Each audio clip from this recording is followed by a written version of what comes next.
the site, we meet Mike Hawkins, who shot the original video here in Gulf Breeze, Florida. It was going out like behind the trees there. And it was out over the bay? Yeah. How far out do you think it was over the water? It's hard to tell. It could have been as big as a blimp for all I could tell. It's hard to tell at night like that, but it was definitely going behind the distant trees. It could have been some kind of secret military project from Macon Air Force Base, some kind of drone. Maybe there was no people inside of it. And I always tend to believe it's got to be military, because your mind doesn't want to believe that it's aliens. Possibly the aliens have an agreement with the U.S. government that we're allowed to do whatever we want because there's nothing you can do about it. So we're going to have free reign over whatever we want to do, and you're going to like it. I have a hard time a lot of days even believing the alien agenda at all. But then other days I think, well, maybe it's plausible. I wish I would physically see an alien, then I would know. We'll see what we can do. Yeah. We'll take care of that. Mike Hawkins decided to spend his life chasing UFOs. Then they started chasing him. And so did someone else. I'd be sleeping at night, 3 in the morning, and there's like 3 of these helicopters hovering over my house with no lights on. I think maybe I seen something I shouldn't have seen. The man who sees too much. Plenty more stops to make in this strange universe. We meet a man who sees too much. He sees UFOs, and now he says someone's after him. Mike Hawkins likes to travel and he likes to take pictures. The problem is that he likes to take pictures of UFOs, and it's forcing him to travel even more than he'd like.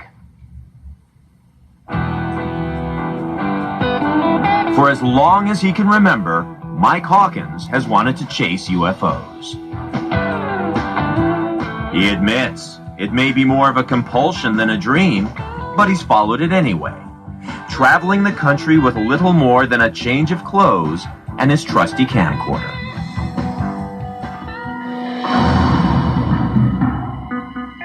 But as soon as he hit the road, something really strange happened to Mike Hawkins. Before he could find any UFOs, he says they found him, and now they just won't leave him alone. And neither will those pesky black helicopters and men in black. I think the helicopters were harassing me. You know, why else would they come right over my house and just hover and then take off? Mike Hawkins traces it all back more than 20 years, to when he was a kid growing up in Texas. But when I was about 7 years old, I saw a UFO with my parents, and my dad chased it in his car down the highway. Years later, as an adult living in Seattle, the memories came flowing back when he saw a news report about UFOs on TV. They were talking about Gulf Breeze, Florida, that you can see a UFO every day. Mike Hawkins decided then and there to pack up and head to the UFO capital to try to see one for himself and to capture it on video. On the way to Gulf Breeze, he stopped off in Topeka, Kansas to see his dad. On his very first night there, it happened again. His dad saw something in the sky, just like he did back when he was 7. Well, he came inside and said, "Hey, Mike, there's some stuff flying around outside. Get your camcorder." So I ran outside and started filming. This is what Mike Hawkins and his father saw. It was really wild stuff. I'd never seen nothing like that before. But he'd see plenty more of the same as soon as he arrived in Florida. When I got to Gulf Breeze, there were so many crowds of people that would get so excited over this stuff. It became a social event. Mike Hawkins has hundreds of shots of what he claims are unidentified flying objects over Gulf Breeze. This one is his favorite. And that wasn't all he saw in Gulf Breeze. I had people in black limousine-type vehicles stop in front of my house. Then, other black vehicles began appearing over his home. I'd be sleeping at night, 3 in the morning, and there's like 3 of these helicopters hovering over my house with no lights on. Men in black, black helicopters, the Phantom, and some say sinister forces who are said to show up when UFOs are sighted. No one knows where they're from. Mike Hawkins says the mysterious visitors actually came right into his home while he was out. I came inside, my door alarm was sounding, and I'm looking around, here's all my videotapes. Some of them were out of their cases. Mike Hawkins thinks he might have seen and captured too much. I think it was just a harassment technique to get me to get out of UFOs, to totally get out of it. The alleged harassment didn't get him out of UFOs, but it did get him out of Gulf Breeze. Mike Hawkins moved to Roswell, New Mexico, site of the alleged crash of an alien spaceship in 1947. I came here to see the UFO museums.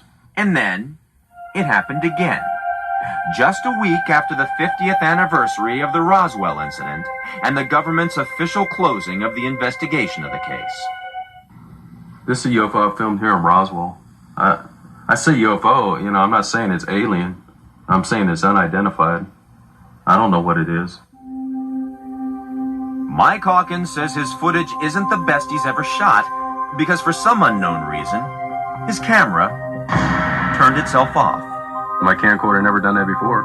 Mr. Hawkins showed his footage to other UFO enthusiasts and even took it to a UFO conference in Laughlin, Nevada, only to have some people accuse him of faking it. I have no reason to fake anything. I mean, I just film what's there. He plans to stay in Roswell for a while. I'm running out of UFO hotspots, you know. But the odds are that when he does move, the UFOs will move with him. What drives me is finding the answers, the true answers to what this stuff really is. Mike Hawkins goes from job to job to support his UFO habit. He also markets his UFO videos through mail order.